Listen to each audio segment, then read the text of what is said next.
workshop. Um, for those that join us, we also do have another workshop next Wednesday, October 15th.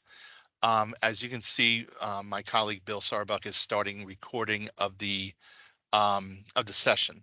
So we're recording the session for the sole purpose of, first, it helps us go back with any questions that are asked during the session, make sure that we have the questions, as well as we will provide a link, if everything goes smoothly, of the recorded session. This way, if there's any colleagues that you have that maybe were not able to attend today, you can provide them a link to the session. They can listen to the whole recording of it. So we'll do our best to provide that. We had a little technical issue last time, but I think we have that straightened out this time. So my name is Jim Manning. I'm the Chief of New Jersey Officer Apprenticeship, the Contracts and Programs Unit. So our unit administers and manages all the competitive grant opportunities relating to apprenticeship that the department offers. Our director is Nicholas Toth, and also with me is two staff members, Bill Sarbuck, who's supervisor over the unit, as well as my colleague Lauren Kremper DiFilippo. And our colleague Tammy Noverton is on vacation this week, but I'm sure as we progress through the process, you'll be dealing a lot with the four of us: Tammy, Lauren, Bill, and myself. So I mentioned about our unit manages the grant opportunities, from issuing a notice of grant opportunity, providing any technical assistance that we can relating to the grant opportunity, and then for those that are funded, with the contract development, and ultimately us managing those contracts through the contract period. There's two other units within our so there's New Jersey Officer Apprenticeship, which is part of New Jersey Department of Labor. There's also United States Department of Labor Officer Apprenticeship. So joining us as well is our colleague from U.S. Department of Labor, Michael Blatt, who's director for that office, and he does have a few staff as well that works with him to assist individuals on creating and registering registered apprenticeship programs in the state of New Jersey. We will provide a directory of those of the U.S. Department of Labor representatives as well during this session, and also after today's session, you'll have an email with that directory. But regarding New Jersey Officer Apprenticeship, again, my office manages the contracts through the Contracts and Programs Unit. In addition, there's the Employer Engagement Unit, which is overseen by Dawn Lynch, who's the chief over the Employer Engagement Unit, and that unit helps businesses, organizations, training providers who are interested in registered apprenticeship, and guiding them through the process or giving them whatever information they may need. And in addition to that, John Pasica, who's the chief over the Policy and Evaluation Unit, his unit really looks at the performance overall of our contracts and programs, um, any legislative or any type of policy decisions or issues that we have to help correct those type of issues. So I hope that gives you a little bit of a picture of what our office looks like. I mentioned about U.S. Department of Labor. Michael Blatt, the director, is on this call as well. He'll be able to chime in if there's any specific questions to U.S. Department of Labor, but his office is available to any organizations, employer sponsors who are considering creating a registered apprenticeship program and helping through that approval process. In addition, we do have Irene Perez, who's a program planning development specialist from our New Jersey Department of Vocational Rehabilitation Services, or DVRS. And a little bit in later on in the presentation, she'll spend a few minutes talking about the DVRS services that her office provides for employers, and have a little bit of a discussion about serving individuals with disabilities, and then we can help connect that. You'll see within the notice of grant opportunity, we mentioned DVRS specifically through our collaboration with that office, and trying to work together on expanding opportunities for all populations, including those with disabilities. Just a couple of reminders during this session, if you don't mind. I think everyone's doing it right now, but please keep your microphone muted during this session if you're not talking. Just helps eliminate any distractions as we present. I mentioned this session will be recorded. We will, if everything goes well, provide the link to the recording, and then you'll be able to share that with any colleagues that you may have. During this session, we expect the session to be roughly about an hour long, probably a little bit less than an hour. We will provide ample time at the end to answer any questions that you may have. We do request that you do use the chat box to enter any questions that you have. It helps us manage. This way you can enter your text, enter your question during the presentation. We'll address all questions at the end. For those that may be joining us via phone, we will still open it up for any comments or anybody else has a comment or a question, we will at the end handle that verbally as well if needed. But the chat box really helps us out, not only manage the questions during the session, but at the end we take those questions from the chat box and we're going to create what we call a frequently asked questions document, which we will share as well. So after today's session, we will share the PowerPoint presentation that we'll be showing you today, the U.S. Department of Labor directory of representatives for U.S. Department of Labor, and the frequently asked questions document and the notice of grant opportunity as well. I mentioned it should be about an hour for the presentation at the most. And then again, after the workshop, we'll email all the individuals that registered through the link will get all the information that we provide. At this point, let's start with the PowerPoint presentation, if that's okay with everybody, and spend a few minutes just talking about our officer apprenticeship a little bit more in depth. So next slide, please.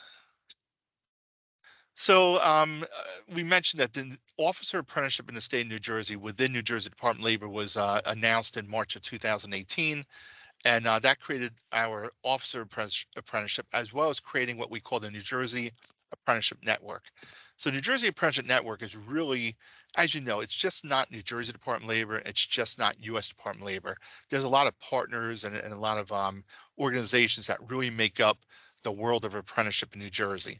So that includes other state agencies such as Department of Education, Department of Community Affairs, a whole host of other agencies, Department of Higher Education, as well as employers, organizations, nonprofits, individuals that are becoming apprentices. So it really makes up that whole network.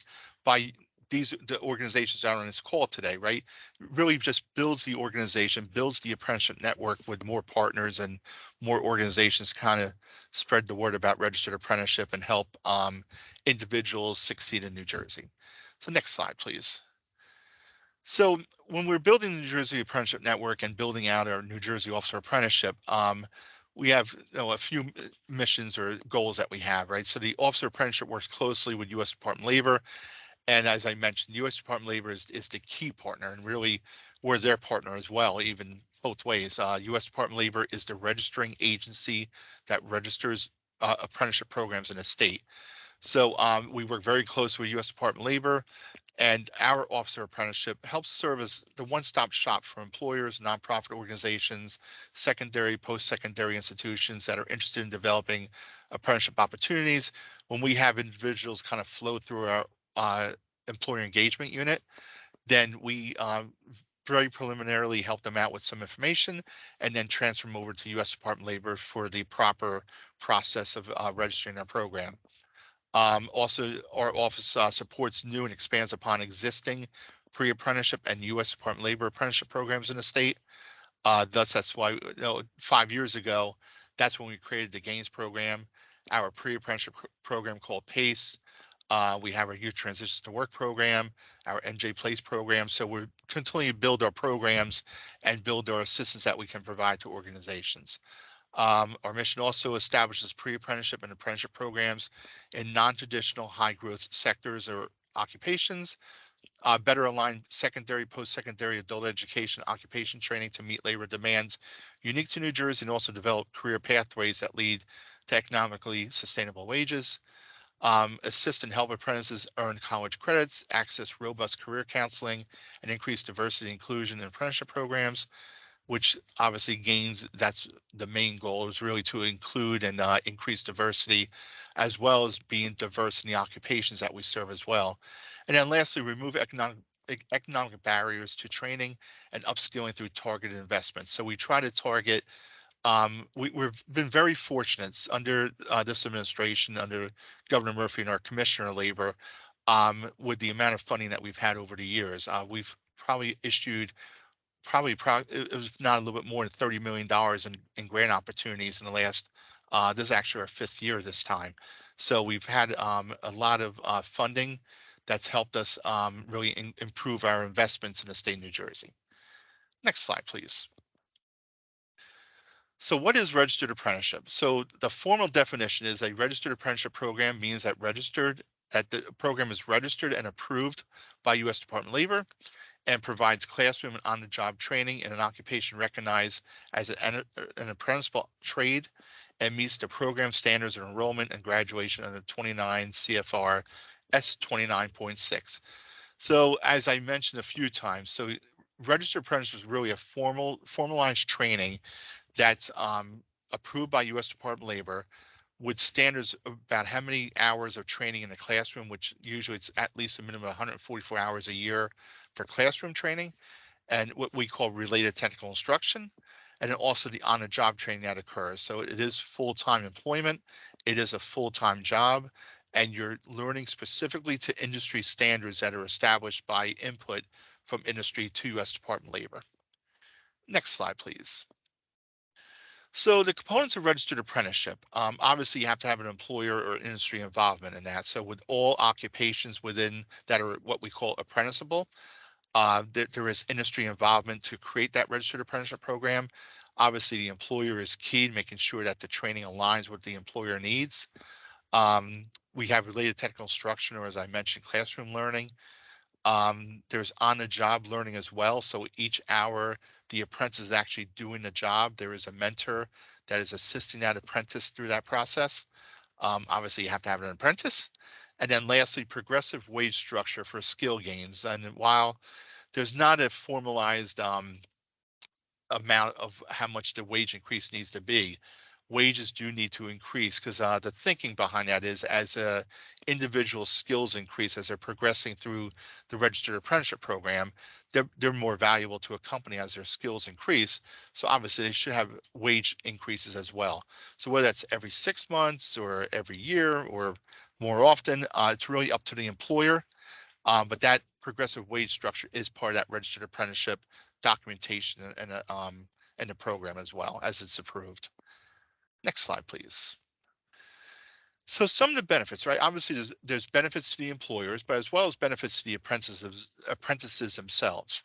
So for employers, we have found over the years, and again, apprenticeship has been around, well, I think it's 85 years now, right? It was 1939, so roughly 84 years. Um, so we have found that there's the benefits to employers, or we do see a reduced turnover, increased worker productivity. And I think those two cases are really because the employee, the apprentice, knows what the training is going to be. They know they're going to receive, say, 144 hours of classroom training doing that each year. They're going to receive 2,000 hours of on-the-job learning as well. So they see the investment that the employer is making in them in themselves, which tends to have the worker be more productive. It builds a company skills base. It provides a pipeline of skilled workers and succession planning for the company, and also quality standards, right? Standards are very, for each apprentice that the company hires, it's the same training that's being done. So that training stands for that occupation. So as that training is being done, the quality standards are consistent across the occupation and all the employees of that company. For apprentices, for the individuals, it's a hands-on career training. Um, it helps develop relationships with employers as well. For those apprentices, there's increased future earning potential, not only while you're in that registered apprenticeship program, but once you complete that registered apprenticeship program, we do hope that there's a career ladder as well, so you can progress and increase your learning and progress your earnings as well. And then lastly, there is a national credential. U.S. Department of Labor will issue a completion certificate. That's a portable credential that's known across the country. So if you're, you complete apprenticeship program in the state of New Jersey as a carpenter, and you go to another state, you have that credential to show that you did complete that 4-year apprenticeship program. That credential is a portable credential that can go to not only within the state, but to other employers or even outside the state. Next slide, please. So there's two models that are really the core models of registered apprenticeship. So first is the traditional employer model. So in this model for registered apprenticeship, you have the employer. So the employer will work with U.S. Department of Labor and help register the apprenticeship program, develop it, and have the approval. New Jersey Officer Apprenticeship, our office through Department of Labor, will assist with gains funding for those that qualify and apply. On the other side, you also have the connection to related technical providers. Those RTI providers provide the classroom learning. So that could be a trade school, online training provider, vocational school, post-secondary or secondary educator, or as well as in-house. So some employers do have their own in-house trainers and provide the classroom learning through their own network of in-house. And then also you have the apprentice. So that's a real traditional basic model of having the employer really manage the apprenticeship program. The next slide will show that the second model is what we call the workforce intermediary model. So this might be a case where you might have, for example, a trade association. A trade association might have, hundreds of members throughout the state, employer members. So instead of each employer member creating their own registered apprenticeship program, you could have a model where the workforce intermediary, or say that trade association, will be the sponsor, but then they'll have various employers, like on the right side of the screen, employer one, employer two, employer three. So one intermediary or one organization will manage the registered apprenticeship program for multiple employers. So that it provides a little bit more efficiency with managing the apprentices, managing the process with U.S. Department of Labor, and then also you have the same partners, right? You have the related technical instructor provider. You have U.S. Department of Labor, who's going to assist with development and approval of the program. Um, we are still here as New Jersey Department of Labor to help out with funding if you're eligible for that, and you still have the apprentices. So it's just two different models. So if you're just if you're an employer that's looking to create it, that'll be under the traditional model. If you're an organization with many employer partners, you may want to consider this workforce intermediary model. And U.S. Department of Labor helps each organization that's interested in creating an apprenticeship program understand this and help figure out which one's the better one to go with. Next slide, please. So over the past, right, we're entering our fifth year right now. So for the last 4 years that we completed, we've seen a lot of success. And this is not only because of the work that we've done at New Jersey Department of Labor, but also with our partners at U.S. Department of Labor. Currently, we have 8,096 active apprentices in the state. We have 1,115 total registered apprenticeship programs within the state of New Jersey. And since January of 2018, when Governor Murphy took office, New Jersey has registered 504 new registered apprenticeship programs within the state. That's an 82% statewide increase. Over 11,908 new apprentices have been registered during those 4 years. Over 6,000 new industry recognized completion certificates have been awarded to those apprentices that completed the program. And comparing the data from the last quarter of 2017 to the most recent quarter of data that we have, total apprentices have increased by 1,313. So that's the highest level of number of apprentices in the state since 2013, the 8,096 that we have. And this growth trend accounts for roughly a 19% net increase in active registered apprentices in the state. So on a almost basic year, you're going to have apprentices that are completing and then new apprentices coming in. So that statewide average fluctuates, but you can see that we've had a lot of success, not only because of labor, but our partners and our employers that have really taken on registered apprenticeship and understand and creating those programs. So I hope that gives a little bit of a picture of hopefully New Jersey as registered apprenticeship as a state. I believe the next slide is the DVRS slide, right, Bill? I believe. Yes. So at this point, what I'd like to do is take a few minutes and introduce, I mentioned earlier, Irene Perez. She's a program planning development specialist with DVRS, and they help, they're within New Jersey Department of Labor, and they do help connect individuals with disabilities to employment, and they are able to also serve on, they have some programs that might be beneficial to employers as well. So Miss Irene, thanks for joining us, and I will turn it over to you.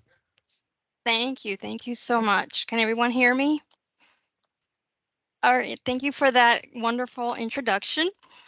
And yes, I am Irene Perez, and I work with New Jersey Division of Vocational Rehabilitation. I am the business outreach representative, and what I specifically do is I help employers learning about services that are available to them, so they have an individual with a disability, and how we can help them with for retaining that employee. Some of the services that we offer to the employers are disability awareness training. We can train your staff, train the HR department, and we can also provide a certification for all of them. We also provide assistive technology for them.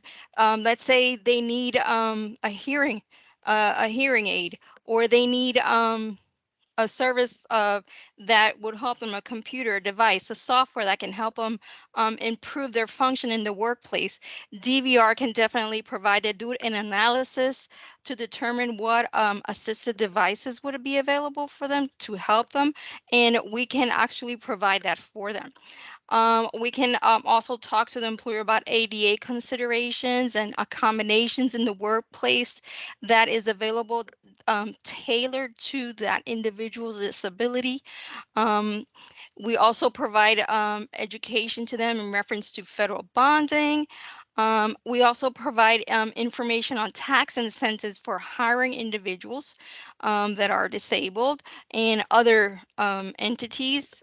Um, we also provide customized training information and planning, and that's developing with a local training provider or state agent. We can help you meet skills through customized training. A good example of that, and I just, because a lot of people don't understand the wording, a good example of that is we can probably customize a job in the workplace that you didn't think would be available. And that would be in the restaurants. There was one that we did, and this was, it always catches my attention. Um, Somebody that just rolled up the napkins, and they needed to do that because there were so many, the forks, and that was a job customized in the restaurant setting, in food service. And that's all they did. They would assemble the napkins and stuff just ready in the menus. And that was a customized that didn't exist before. So I just wanted to put that one out there. We also do job analysis. This is what a job analysis you can benefit for. We identify like observable work activities in your workplace to determine good candidates so that we can recruit good candidates for your available position. And in this case, for your apprenticeship. We also do targeted hiring events, where we provide employers exclusive access to screen candidates that meet your criteria, and we can match you up and do interviews. We also provide on-the-job training contracts, where if you hire an individual with a disability, we can provide up to 6 months of OJT, and we pay half of the salary. And for the apprenticeships, for all of them, we can refer you to the clients to apprenticeships and assist them with all of these services. So we're more like a resource. If you happen to have an individual that you hired and has a disability, they are qualified for additional services that can help you retain that client and make it successful. And if you have any questions, feel free to email me, email the slot there, and I'm always available to answer your questions. Thank you. Thank you, Irene, very much for that. And I did put in the chat the link to the DVRS services to the business outreach team. So if anybody does have any questions or need further information, I'm just helping email somebody who can't get into the session, so I just had to email them real quick. Sorry about that. I did include in the chat the link to the business outreach team for DVRS. So if you do have any follow-up or questions or anything like that, and the slide did also include that link as well. So feel free to reach out. And what I also did is I included in the chat the directory for U.S. Department of Labor for the representatives for U.S. Department of Labor based on their counties that they serve. We will also email everybody the directory, everybody who registered for the workshop. We'll send you the directory for U.S. Department of Labor, but I figured I put it in the chat as well. This way everybody can see the various representatives that serve the state for U.S. Department of Labor. And thank you very much, Irene, for joining us today and giving that information. Appreciate that. At this point, I'd like to turn it over to my colleague, Lauren. Lauren's going to be covering some of the information about gains and about the Notice of Grant opportunity in a little bit more detail. Actually, Oh, I'm sorry. Is that going to be I'm sorry. Bill? I'm Yes. sorry. It's going to be Bill Starbucks. Sorry about that. My fault.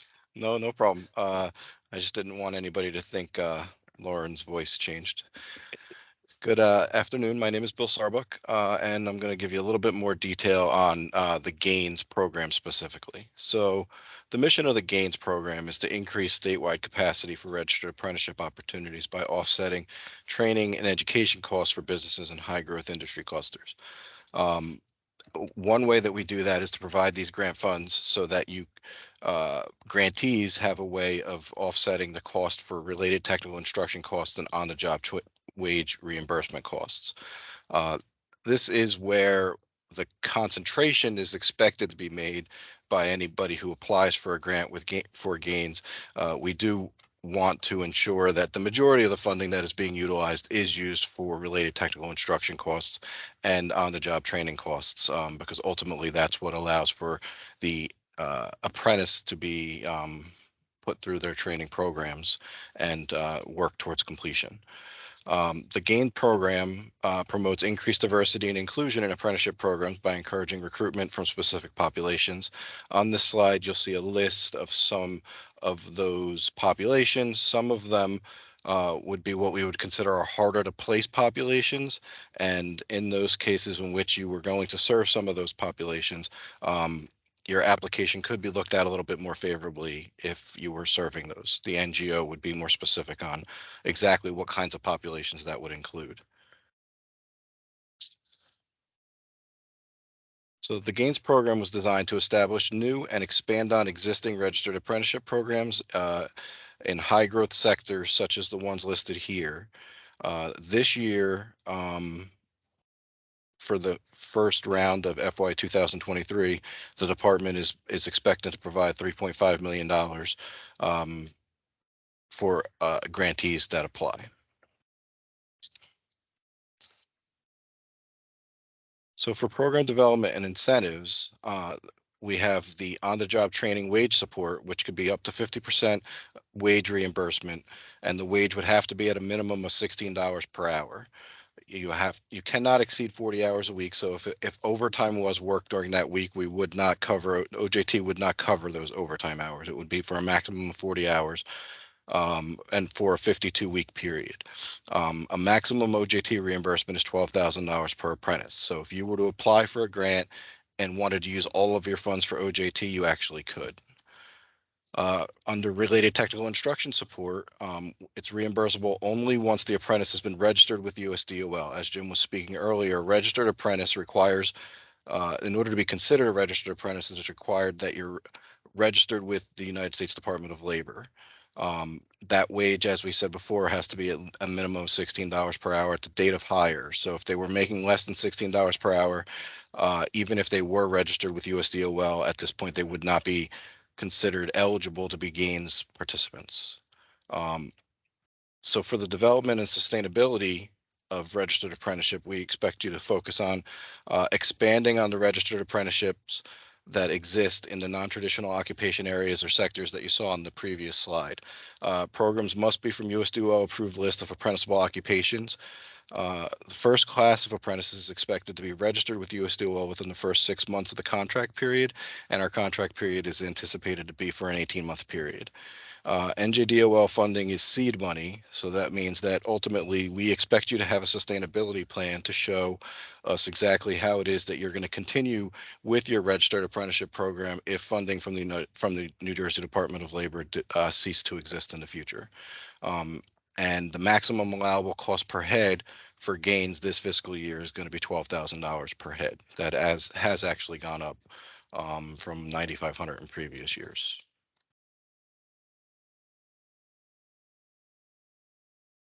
Here are a listing of some highlights specifically from the NGO where greatest weight will be given to your applications. The first one is the development or expansion of an RA program for the greatest amount of individuals, demonstrate high quality RTI and OJT strategies, and provide adequate compensation for enrollees. Programs with larger enrollment or small businesses with fewer than 50 employees will be viewed favorably. And that can be found in the NGO on pages 11 and 12. The next is to seek to train new hires over incumbent worker apprenticeship programs. That's on page 11. Detail the partnership with RTI providers and administer RTI, structure the OJT program, provide progressive compensation structure for apprentices, provide the length of apprenticeship program and successfully receive USDOL program status. That can be found on page 13. Demonstrate a viable strategy to recruit apprentices in one or more of the targeted populations outlined in the NGO. We listed some of those targeted populations on an earlier slide, but it can be found in the NGO on page 12. Adequately address their cost structure and indicate the level of non-state funded investments, including other sources of funding, can be found on page 14. That's referencing match funds, any funds that you have internally or from other sources to provide this some additional resources to the participants that you're serving with the grant funds that we're providing. Demonstrate reasonable RTI and OJT costs while providing quality training at a low cost ratio per individual apprentice. We want to make sure that that related technical instruction in OJT is the primary focus of your funding use of our grant, but at the same time that is a reasonable cost, that we're not it's not costing more than what the average would be out there for other providers within those areas of training and training expertise. And finally, to provide specific and measurable outcomes that align with the NGO and sponsor goals/objectives, which can be found on page 13. So now I'm actually gonna hand it off to Lauren to speak for a little bit before you get to listen to me again for a little while before and we finish up the presentation. So Lauren, you're muted. I follow the directions. Hello, everybody. Okay, so I'm going to talk about the first steps if you're going to consider applying. And the first one would be to ensure that you're an eligible entity to apply, which would be listed on pages 9 and 10 of the NGO. Your authorized official needs to register in IGX. That's our new system, previously known as SAGE. The authorized official will submit a letter of intent, and there's an actual template on page 22 of the NGO, so you could just follow that and submit it accordingly. After that, the NJDOL, us, we will approve the authorized official in IGX and provide the access to the application. And in the meantime, you would obtain the tax clearance certificate from the Division of Taxation. And you can refer to page 23 for that instruction, and then register with Department of Treasury for NJ Start, also explained on page 23. And just to add a little bit to this, we'll provide you some additional information on IGX and the usage of IGX in a little while in our presentation. And your letter of intent will be submitted to an email address which we'll put into the chat before we're done here. But ultimately, it's also within the NGO. Finally, those last two bullets of obtaining a tax clearance certificate, that is mandatory that you get one of those and you submit it with your application. So I would start working on getting one of those as soon as possible.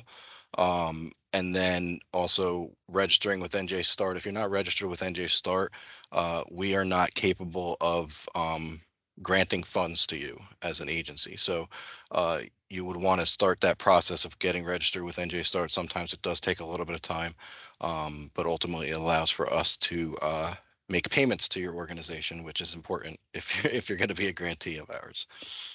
Sorry, Lauren, go ahead. No worries. Okay, so in your proposal, there's certain components that are required.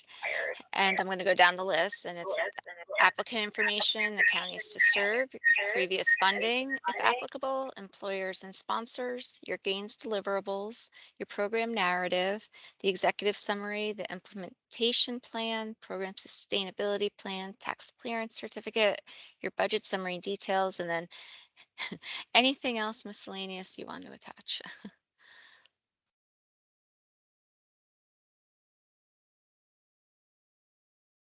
And then just to go in depth in a few of these, the executive summary is you want to describe your plan and process. And in that, you want to describe your organization, the past funding, if applicable, the occupations, the number of apprentices anticipated, the benefits of registered apprentice to the organization, and to the apprentice, the career pathways, and any certifications, license, or college credits that they will earn, the apprentices themselves. Your program narrative is pretty deep, and let's start with the mission, goals, and objectives.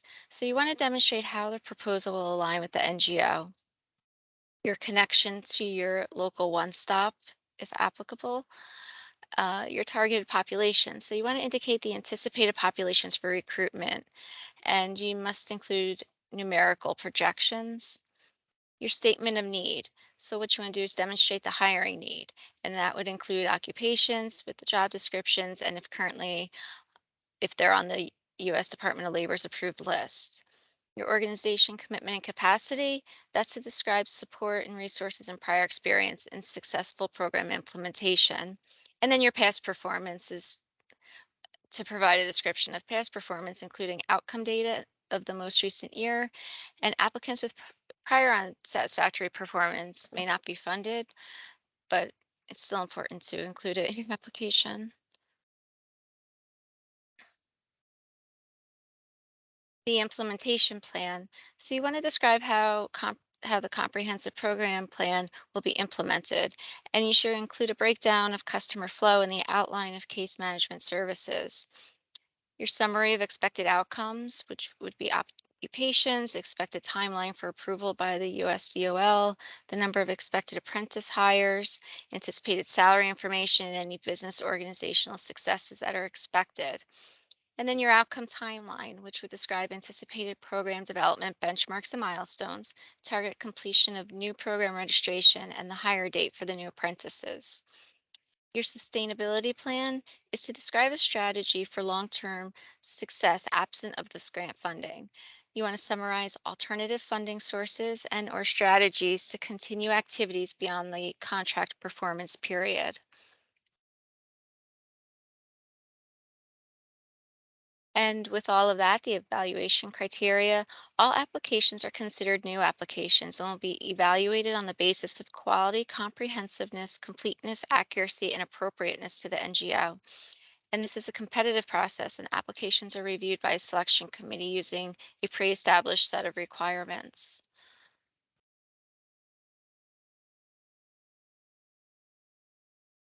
Okay, thank you, Lauren. And now it's going to come back to me to finish off the rest of the presentation.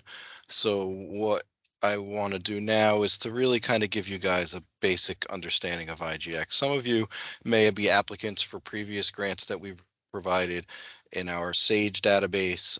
We are now utilizing, it is still SAGE, it's still the same organization, it just looks a little bit differently, and it's a new database called IGX. And the web address is the https://njdol.intelligrants.com.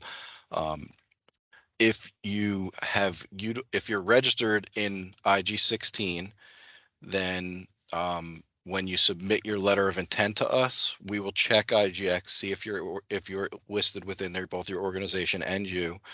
And if so, then we will reactivate your user in IGX at the time in which we're giving your organization access to the application. If you've never used Sage or IGX in the past, then I'm going to go through the process of creating a new username and organization within Sage for your organization here right now. So you will log in to the https://njdol.intelligrants.com. You'll choose the new user click here button, which is on the left circled. That will bring up the registration form that you see on the right. You'll complete that where it says System for Award Management. That is what's called a unique entity identifier. This is a federally required number that you get from sam.gov. So you would log into sam.gov and create a unique entity identifier. It's right on their website, and that would allow for us to provide you to provide that information to us. And then at the bottom where you see it circled, you're going to enter gains as the program that you're applying for when you create your registration. And then you'll click on the register button, and that will submit to us the information we need in order to be able to approve your username and also to approve your organization in a situation where your organization's never been in Sage before.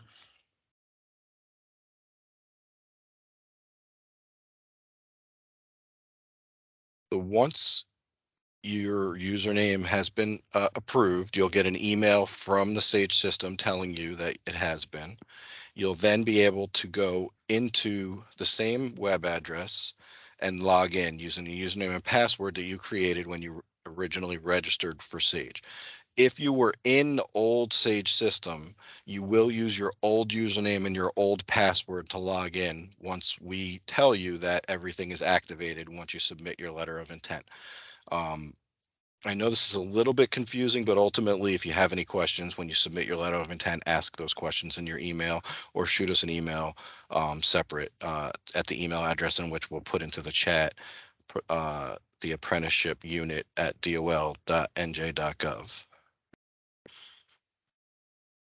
So once you receive information stating that you have been approved to log into Sage, you put your username and password in and click on login. After that, under the My Opportunities at the top, you'll see a button called Filter. So you'll click on Filter, and this will open the options for searching for the Gains application in Sage. This is what comes up when you click on Filter. You'll choose the provider, the New Jersey Department of Labor and Workforce Development in the drop-down, and you'll type in the word Gains in the name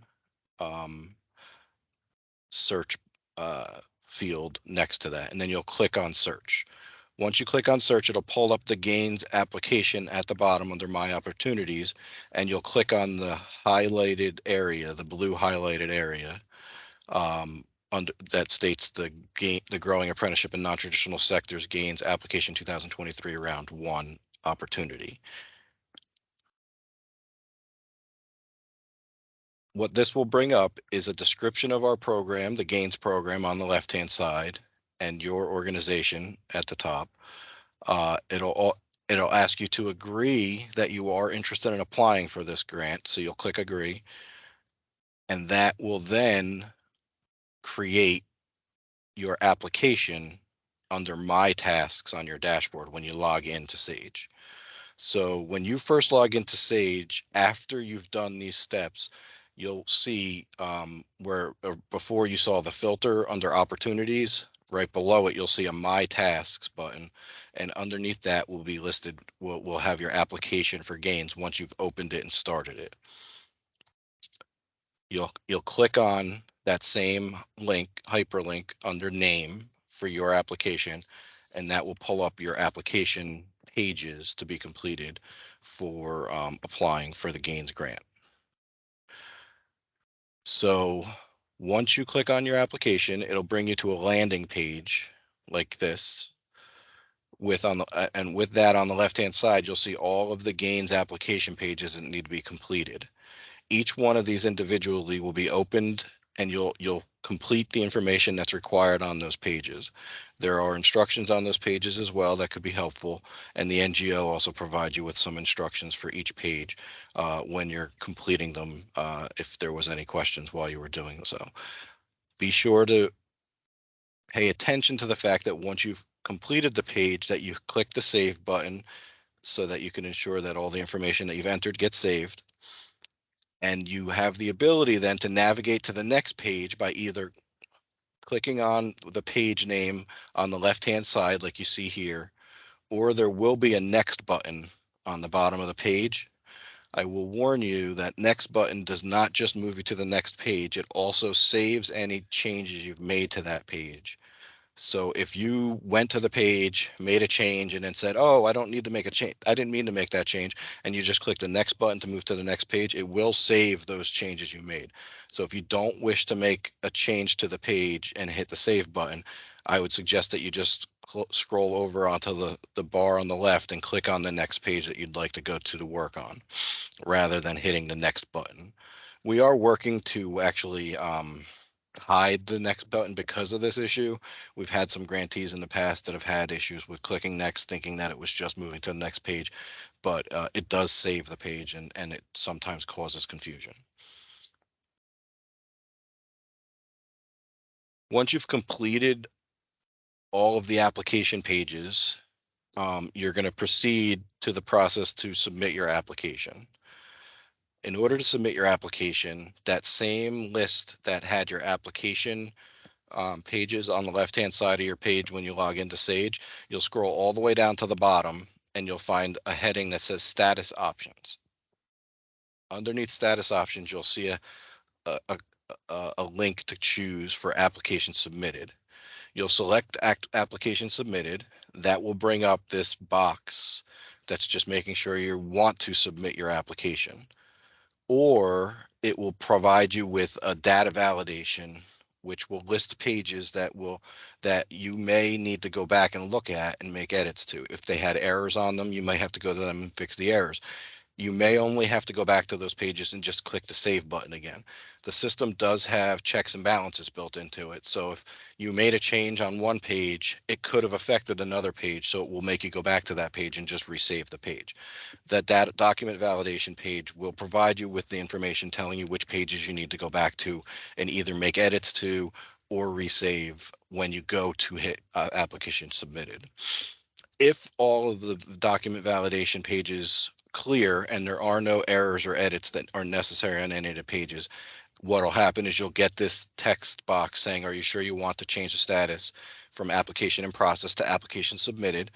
If you are ready to submit and everything is done on your application, you would just click OK. You could put in a note if you wanted to, but ultimately the notes aren't necessary. It's just there if you would like to.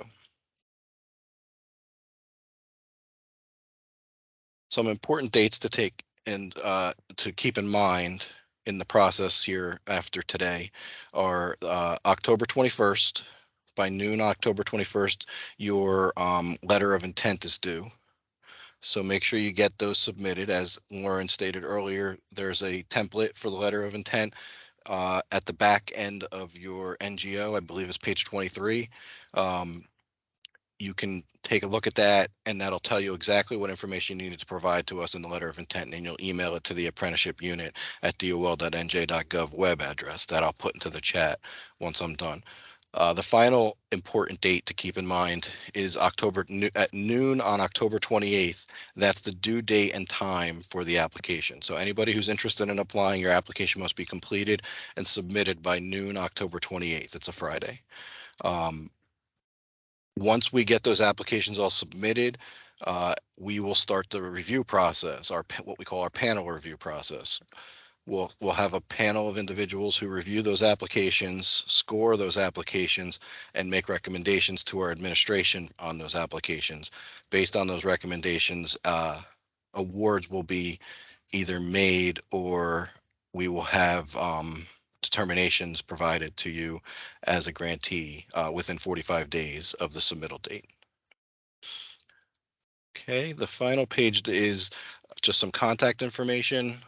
Initially, our director, Nick Toth, here's his contact information. James Manning, chief of our unit, who spoke at the beginning.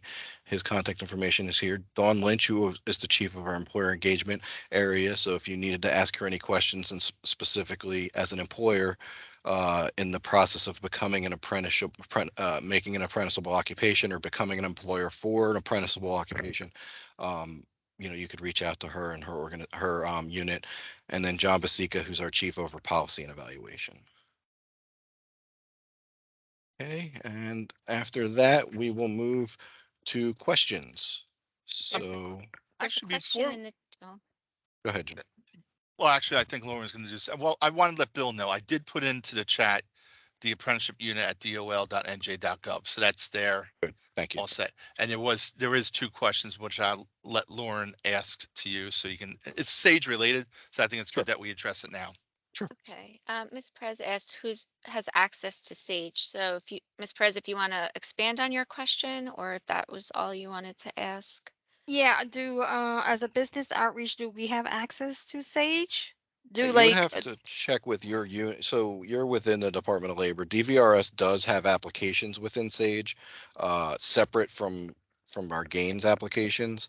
So you would have access to be able to see your DVRS applications possibly, but I would check with Mary Ann or possibly Okay. Somebody, yeah, they should be We'll able to talk about provide it, you with some Irene, additional offline. information on what DVRS's access to Sage would be. Okay.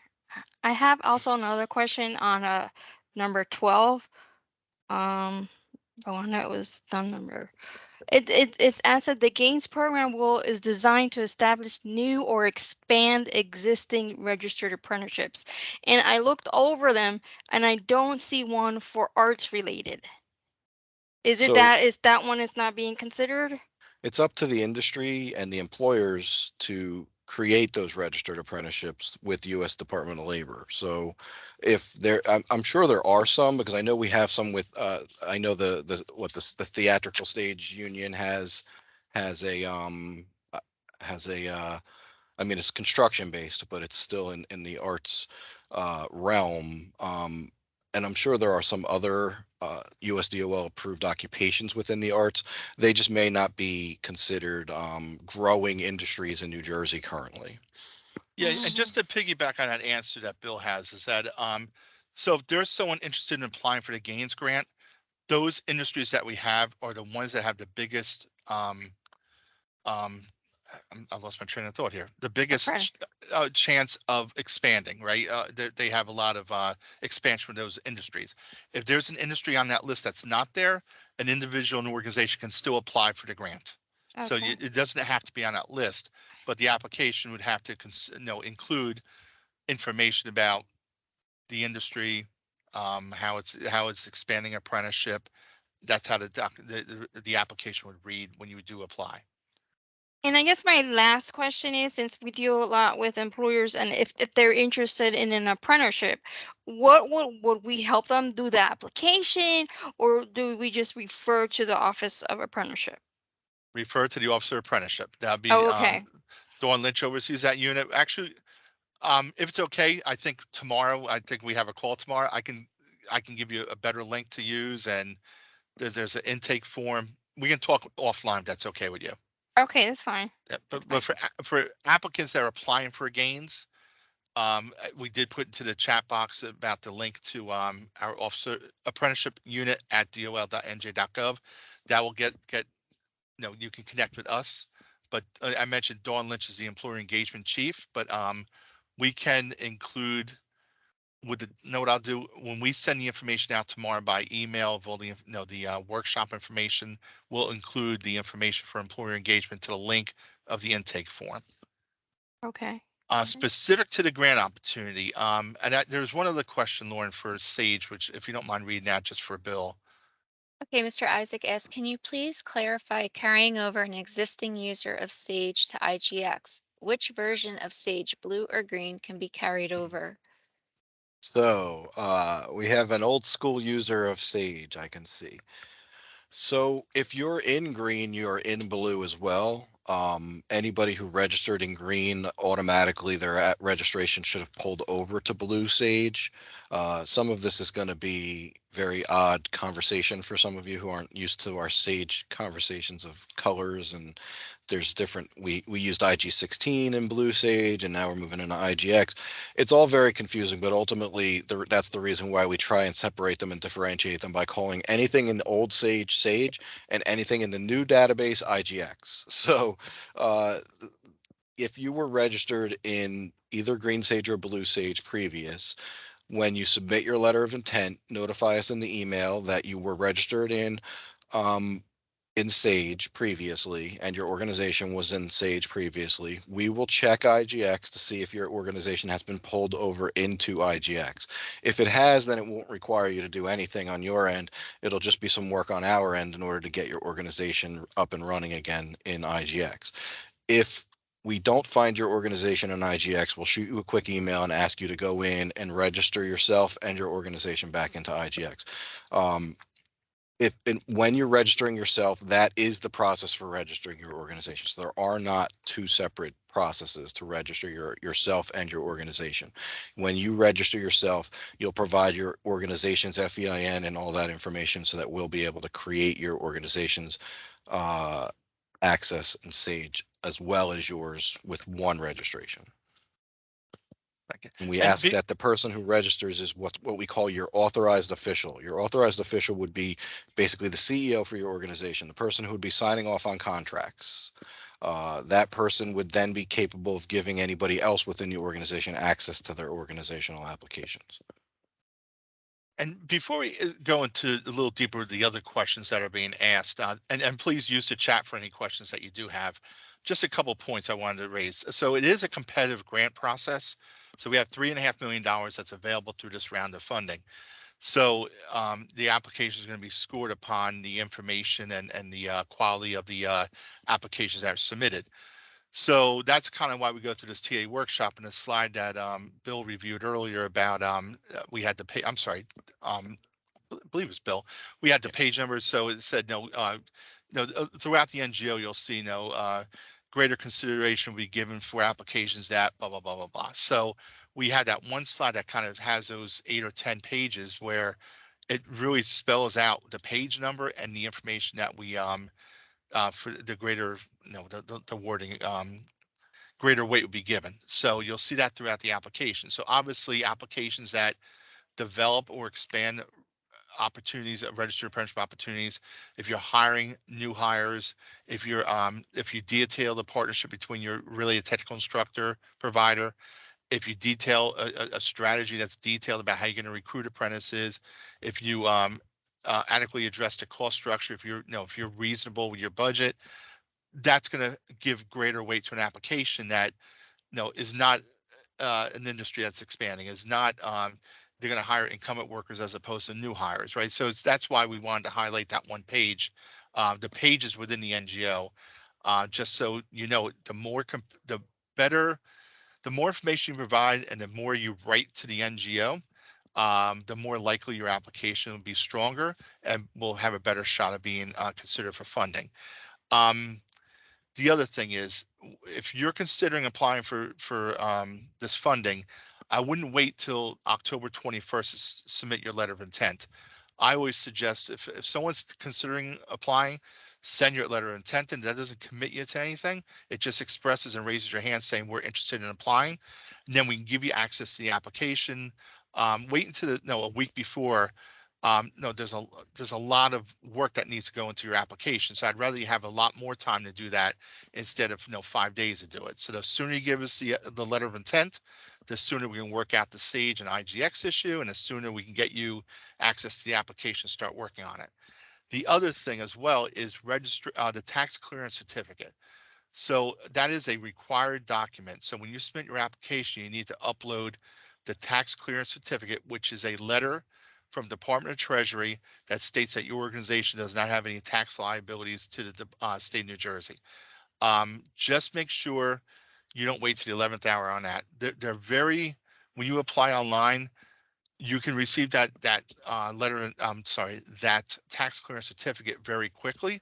But if there's an issue, if there's if you haven't been in your system in a long time, if there's a hard time logging into the NJ Start system, I don't want to see anyone not get funded because they just simply could not get the letter of the tax clearance certificate. So if I was applying, first thing I would do is submit a letter of intent, register an IGX or indicate that you are in Sage, and apply for that tax clearance certificate as soon as you can. And then obviously meet the deadline to apply. I also wouldn't suggest waiting until 12 noon, October 28th to submit. A lot of times it's 11:55. Someone thinks they have 5 minutes to submit it. 11:55 they submit, and there's errors that pop up because information is not correct or needs to be addressed. And then you missed at 12 noon and 1 second, it shuts out the application, so you can't apply any longer. So please do your best to submit well in advance. I always suggest I would act as if I was, my deadline was the day before. This way you have time to do it. And if you have any problems, you can reach out to us. Lastly, we had this Sage information in this PowerPoint, just so anyone has a very brief understanding of the process. We do provide a user guide as well. So the user guide will provide even more detail and help you step by step on what you need to do through through IGX, the application. So anyway, I just want to say that because it's overwhelming, right? For 1 hour, we've been talking to you. And the first thing is I would probably say is, what do I do? Right. First, LOI. Second, register an IGX or let us know you are registered in Sage. Third, tax clearance certificate. Get into the application, start filling out the information. So I'll get off my soapbox for now. I just want to say a few things. And just, can I just add to some of what you just said? So the tax clearance course. certificate, the reason I have this page up is it would be uploaded in that required documents page in the gains application once you gain or get given access. That's all. I just wanted to make sure I showed that to them because that way they have a little bit more information. Absolutely. And Lauren, I know you're kind of keeping track of the questions a little bit. Do you mind reading the questions and I'll do my best to answer them? Now, the next one is from Ms. Guillermo McGee. If the apprenticeship is already registered or exists, we need to register our, it's supposed to say, do we need to register our particular apprenticeship? So if you're already registered as a sponsor through U.S. Department of Labor, if it already exists and you're registered with U.S. Department of Labor, you would indicate that in your application through your gains application. So you would maybe state the year that your program was developed. I would probably talk about how many apprentices I had over the years. But again, Michael Black from U.S. Department of Labor, and actually, Michael, let me turn over to you. I see your hand being raised. I was just going to say, U.S. Department of Labor is the agency that you should speak to about that. But Mike, let me turn over to you real quick. Sure. Thanks, Jim. Good afternoon, all. If you have an existing program and you're applying for a gains grant, most likely we would probably need to take a look at your program. We probably need to revise your standards or the guide that you're going to utilize to administer your program and maybe update some information. But certainly if you already have an existing program as per the NGO, and Jim, please correct me if I'm wrong, there's no reason that you shouldn't be able to apply for this grant. Yep, absolutely. And Yvette, I see your hand raised as well. Do you want to add to your question? To explain is that no, when I went to see the apprenticeships that are already registered, I saw that community health workers is already registered, not by us, but we still need to register our own particular program.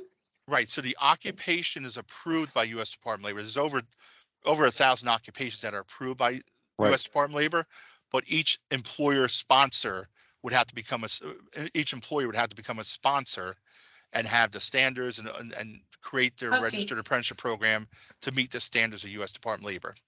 If I could also clarify for a minute. So your program is not your occupations. The occupations that you're going to utilize in your program, whether it's for gains grant or just in general for program administration, those are the occupations that you've identified as that you want to train people in.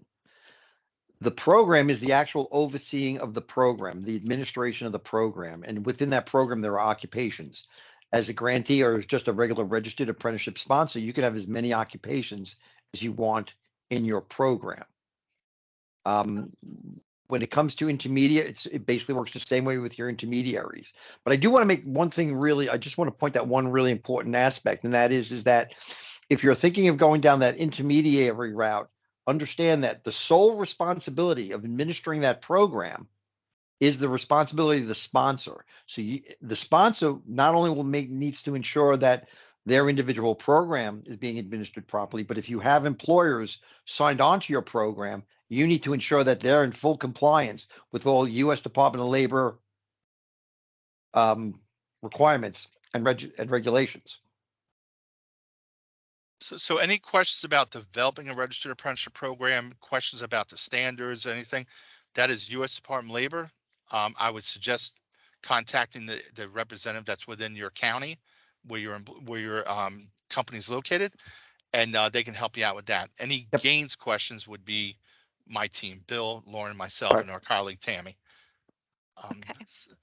And next question, please. Regarding sustainability, are you asking how are we going to sustain the apprenticeship or how we are going to retain and sustain those who participated in the apprenticeship? I think it'd be good to talk about both in your application. Sustainability is really about what we're looking for is the funding side of the issue. So if your organization is awarded a grant, like our commissioner says, it's really seed money. It's to help an organization develop and start the apprenticeship program. But we're hoping that the employers will see value in registered apprenticeship and continue the program later on. We're not looking to invest state money and have an organization have an 18-month contract. And at the end of 18 months, when the funding is gone, the program goes away, right? Because it doesn't benefit anybody. So we're looking for how you're going to sustain that program absent of state funding. But I would also know if you are talking about registered apprentices and how you're going to help those apprentices complete and sustain through the program, I would probably talk about that as well. That was kind of two different things. Okay, Mr. Blatt put in the chat for questions on development of RA programs to contact your USDOL rep. Another question from Ms. McGee. How can we partner with DVR to help us recruit individuals who are DHH? Deaf and hard of hearing. I'm Yeah, sorry. hard of hearing, to participate in our apprenticeship program. We provided the link in the chat for the DVRS business outreach team, and we also have the slide that has a link on it as well, the PowerPoint. So we're going to email everybody the PowerPoint. So on that slide, it does have that link. I would suggest and encourage all employers that have any questions about serving those with disabilities. And I know I am not an expert in the disability field. I'm becoming one in the last month or so, talking to our colleagues in DVRS. I'm learning a lot more, but there's a lot to what they do, and they provide a lot of valuable service to individuals and to employers. So if you are, you may have, no, I know I personally think about physical disabilities, right? Somebody who maybe can't walk in a wheelchair. DVRS services is much more than that, much broader than that. And they have a team that's knowledgeable, experienced, and can help you out. So I would encourage employers to reach out to DVRS outreach team and really see how you can help assist your employees and your workers at your company. Thanks, Jim. This is Marianne. I also put in the chat, we have a program specialist that specializes in deaf and hard of hearing. Her name is Tanya Ansongo, and I put her direct email in the chat box if you want to reach out specifically to Tanya. Thank you. You're welcome. Thank you, Marianne. Thank you. Thank you. Okay, Mr. Pisani, maybe a silly question. No questions are silly. But what are the dates of the contract period? What page of the NGO has this listed? I don't see it up front. I don't believe we have it in the NGO, but it is expect to be an 18-month contract. We always use expected, anticipate. So we're going to go use those words, right? We expect the contracts to be awarded in mid-November. And I would anticipate the start date being probably December 1st, on around December 1st. But there's a lot of work that needs to be done before that. So once we have the approval from internally from our Department of Labor who's going to be funded, that's when we determine what that contract's going to be. So based on our timeline, we're expecting to be December 1st, but it really depends on when the approvals are done in Department of Labor. Okay, Mr. Black commented, the USDOL, when we are developing your program, will work with you to identify resources for you to utilize when you are creating a selection process for your program, which is required for approval of your program. And then Ms. Tiesler indicated the contact for the deaf and hard of hearing. And then Ms. McGee, can you please share the PowerPoint to capture all? So again, after today, it probably won't be until maybe tomorrow. We're going to develop the frequently asked questions document. So we're going to provide everybody who registered through the link through the Notice of Grant Opportunity for today's session with the Notice of Grant Opportunity, the PowerPoint slide deck, as well as the U.S. Department of Labor directory and the frequently asked questions document. Everybody who registered through the NGO, through that link, will get that. And I think that completes the questions, right, Lauren? That does, yes. So that completes the questions in the chat box. Does anybody else have a question that they maybe want to verbally ask? Or if there's any other questions you can put in the chat box would help us out. But any other comments or questions before we conclude the session?